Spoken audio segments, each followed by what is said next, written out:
السلام علیکم ورحمۃ اللہ وبرکاتہ۔ سیدنا عثمان غنی رضی اللہ عنہ پیش خدمت ہے۔ جی ہاں، اسلام کے تیسرے خلیفہ راشد سیدنا عثمان غنی کا دل آویز تذکرہ کہ جن کے علاوہ دنیا میں کوئی ایسا شخص نہیں ہوا جس کے نکاح میں کسی نبی کی 2 بیٹیاں آئی ہوں۔ اعلان نبوت سے پہلے نبی کریم صلی اللہ علیہ وسلم نے اپنی بیٹی رقیہ کو ان کے نکاح میں دیا۔ بدر کے روز وہ فوت ہو گئیں تو اپنی دوسری بیٹی ام کلثوم کو ان کے نکاح میں دے دیا۔ آپ پہلے ایمان لانے والوں یعنی السابقون الاولون میں شامل ہیں، عشرہ مبشرہ میں سے ہیں۔ ان کی مظلومانہ شہادت تاریخ اسلام کی پیشانی پر ایک داغ ہے جسے قیامت تک مٹایا نہ جا سکے گا۔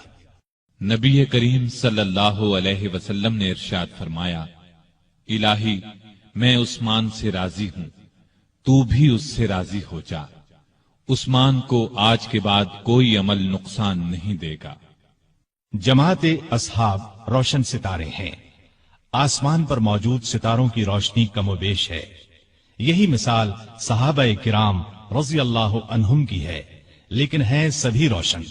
ان میں سب سے نمایاں، سب سے روشن اور سب سے تابناک بہرحال پہلے 4 صحابہ رضی اللہ عنہم ہی ہیں۔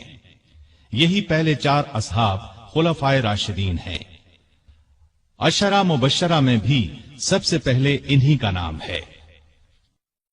اسلام کا دامن شہادتوں سے مالا مال ہے۔ اعلان نبوت کے بعد سے آج تک مسلمان اسلام کے لیے قربانیاں دیتے آئے ہیں۔ خود نبی پاک صلی اللہ علیہ وسلم کے دور میں بہت سے صحابہ شہادت سے سرفراز ہوئے۔ آج واقعہ کربلا کو شہادت کا سب سے بڑا واقعہ خیال کیا جاتا ہے۔ ایسا خیال کرنے والے سیدنا عثمان غنی رضی اللہ عنہ کی شہادت کے واقعے کو نظر انداز کر دیتے ہیں۔ سیدنا عثمان غنی رضی اللہ عنہ کی شہادت حد درجے مظلومانہ شہادت ہے۔ 40 دن تک فسادیوں نے ان کے گھر کو گھیرے رکھا۔ یہ سانحہ اس شخص کے ساتھ پیش آیا جسے نبی صلی اللہ علیہ وسلم نے دنیا میں جنتی ہونے کی بشارت سے نوازا۔ یکے بعد دیگرے اپنی 2 بیٹیاں ان کے نکاح میں دیں۔ اس کے علاوہ بھی جن کے فضائل بے شمار ہیں، وہ مسلمانوں کے تیسرے خلیفہ راشد تھے۔ اسلام کے لیے ان کی قربانیوں کی ایک طویل فہرست ہے، لیکن افسوس جب ہم تاریخ کے اوراق الٹتے ہیں تو ان کے صفحات پر اس جیسی ہستی کا بھی خون پھیلا نظر آتا ہے۔ سیدنا عثمان غنی رضی اللہ عنہ ہجری سال شروع ہونے سے 47 سال پہلے 576 عیسوی میں شہر مکہ میں پیدا ہوئے۔ ان کی پیدائش سے 6 سال پہلے ہمارے رسول کریم صلی اللہ علیہ وسلم دنیا میں تشریف لا چکے تھے۔ ماں باپ نے نام عثمان رکھا، اسی نام سے مشہور ہوئے۔ ابو عبداللہ اور ابو عمر کنیتیں تھیں، لیکن کنیتیں مشہور نہیں ہوئیں۔ مشہور لقب ذوالنورین ہے، اس کا مطلب ہے 2 نوروں والا۔ چونکہ نبی کریم صلی اللہ علیہ وسلم کی 2 صاحبزادیوں سے آپ کی شادی ہوئی، لہٰذا آپ کو یہ لقب ملا۔ دوسرا لقب غنی ہے، بہت مالدار تھے، لیکن اپنا مال دین کی خدمت اور نیکی کے کاموں میں بے تحاشا خرچ کرتے رہتے تھے، اسی لیے غنی مشہور ہوئے۔ 5ویں پشت میں ان کا سلسلہ نسب رسول کریم صلی اللہ علیہ وسلم سے جا ملتا ہے۔ آپ کا تعلق قریش سے تھا اور قریش کے قبائل میں آپ بنو امیہ سے تھے۔ آپ کے پردادا کا نام امیہ تھا۔ نبی کریم صلی اللہ علیہ وسلم کے پردادا کا نام ہاشم تھا۔ امیہ ہاشم کے بھتیجے اور اپنے خاندان کے رئیس تھے، اس لیے یہ خاندان بنو امیہ کے نام سے مشہور ہوا۔ اس خاندان سے تعلق رکھنے والوں کو اموی کہا جاتا ہے۔ قریش کا قومی جھنڈا بنو امیہ کے پاس تھا۔ اسی طرح بنو ہاشم کے ذمے کعبے کی نگرانی کا کام تھا۔ گویا دونوں خاندان مرتبے والے تھے۔ عثمان غنی کے والد عفان نے اسلام کا زمانہ نہیں پایا۔ رسول اکرم صلی اللہ علیہ وسلم نے جس زمانے میں نبوت کا اعلان فرمایا، عفان اس سے پہلے ہی فوت ہو چکے تھے۔ والدہ کا نام اروا تھا۔ بی بی اروا کی والدہ کا نام ام حکیم بیضا تھا۔ یہ رسول کریم صلی اللہ علیہ وسلم کی پھوپھی یعنی آپ کے والد جناب عبداللہ کی سگی بہن تھیں۔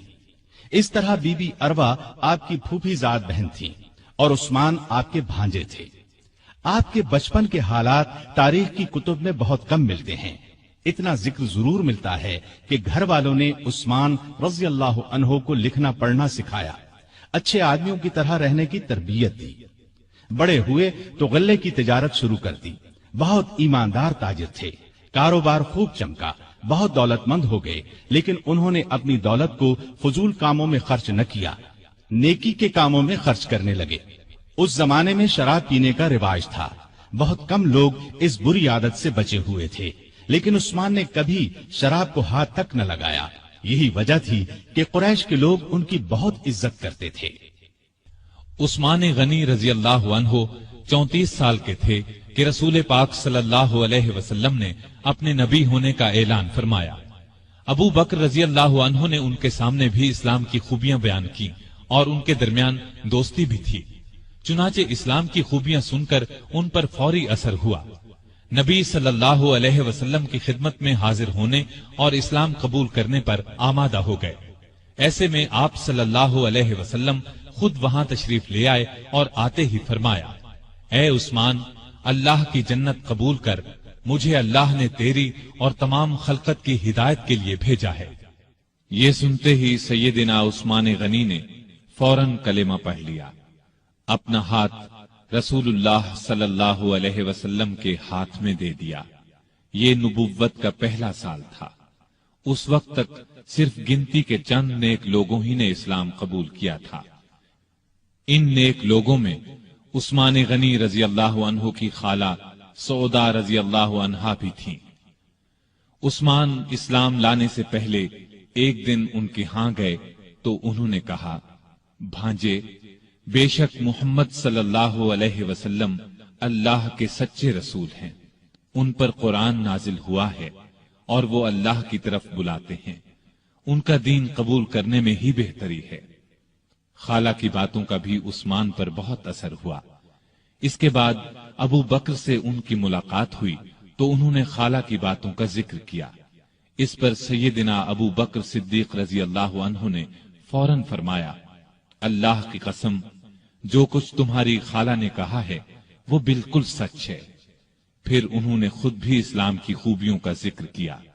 عثمان غنی رضی اللہ عنہ کا دل بالکل موم ہو گیا۔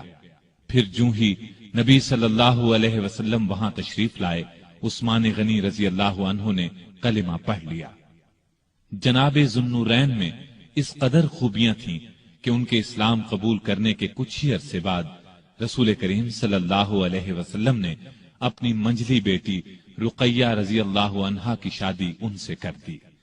اس طرح عثمان رضی اللہ عنہ رسول کریم صلی اللہ علیہ وسلم کے داماد بنے۔ نبوت کے اعلان کو جب 4 سال گزر گئے تو نبی صلی اللہ علیہ وسلم نے لوگوں کو اعلانیہ اسلام کی طرف بلانا شروع کیا۔ اس پر مکے کے مشرک آپ صلی اللہ علیہ وسلم کے اور مسلمانوں کے دشمن ہو گئے، مسلمانوں پر ظلم کے پہاڑ توڑنے لگے۔ عثمان غنی کے کافر چچا حکم بن ابی العاص کو ان کے اسلام لانے کے بارے میں معلوم ہوا تو آگ بگولا ہو گیا۔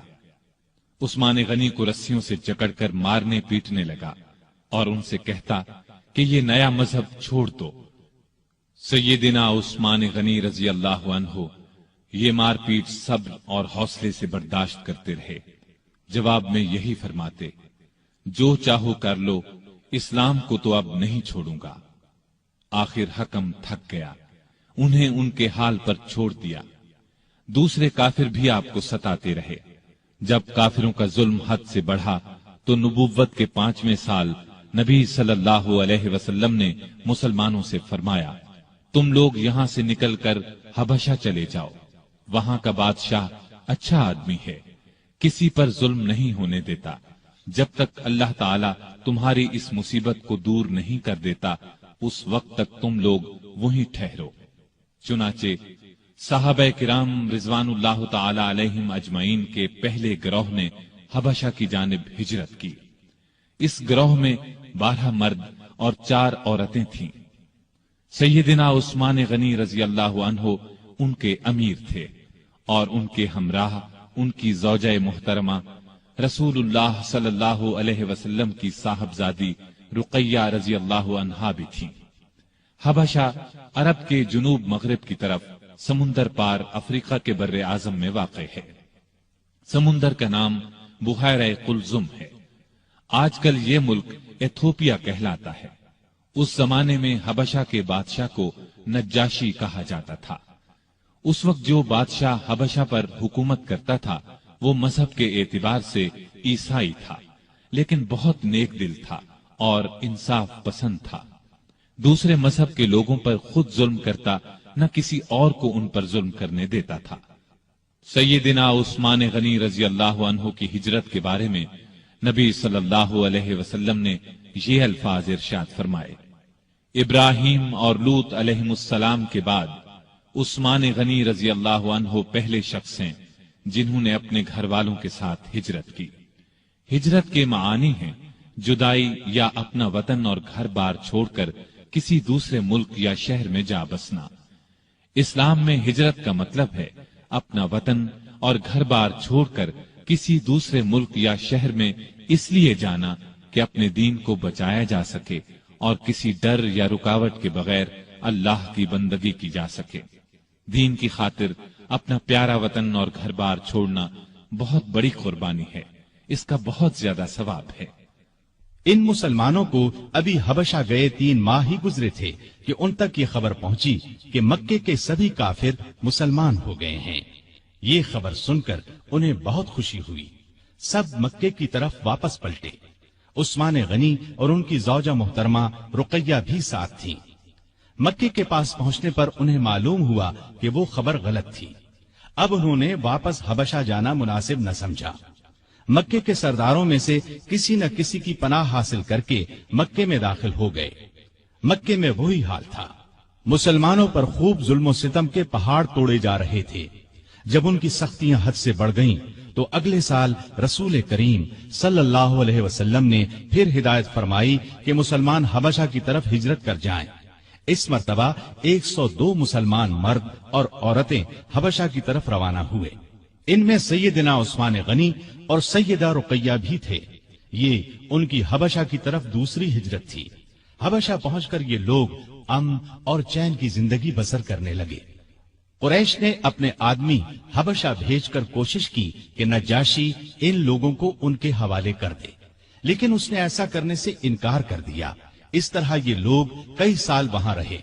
نبی کریم صلی اللہ علیہ وسلم کے مدینے کی طرف ہجرت کرنے سے کچھ عرصہ قبل یہ پھر مکے پہنچے۔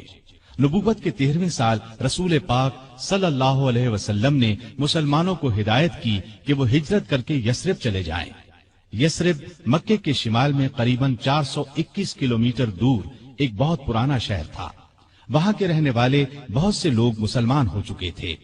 انہوں نے نبی کریم صلی اللہ علیہ وسلم کو یثرب آنے کی دعوت دی اور یہ عزم ظاہر کیا کہ وہ مرتے دم تک آپ کی حفاظت اور مدد کریں گے۔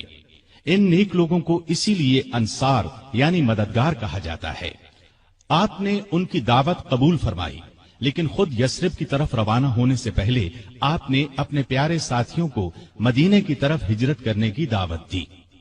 اس طرح آپ کی اجازت سے مسلمانوں نے ہجرت شروع کی اور سوائے چند ایک مسلمانوں کے سب مدینے پہنچ گئے۔ عثمان اور رقیہ نے بھی اس زمانے میں مدینے کی طرف ہجرت کی۔ اس تیسری ہجرت میں ان کے ساتھ ان کے بیٹے عبداللہ بھی تھے۔ یہ حبشہ میں پیدا ہوئے تھے۔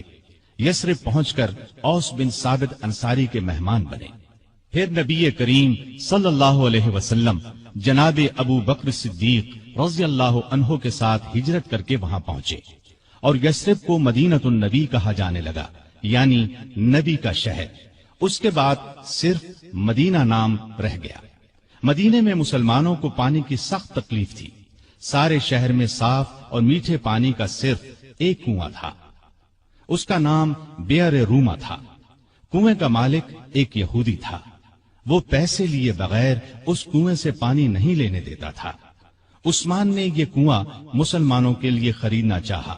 یہودی فروخت کرنے پر آمادہ نہ ہوا،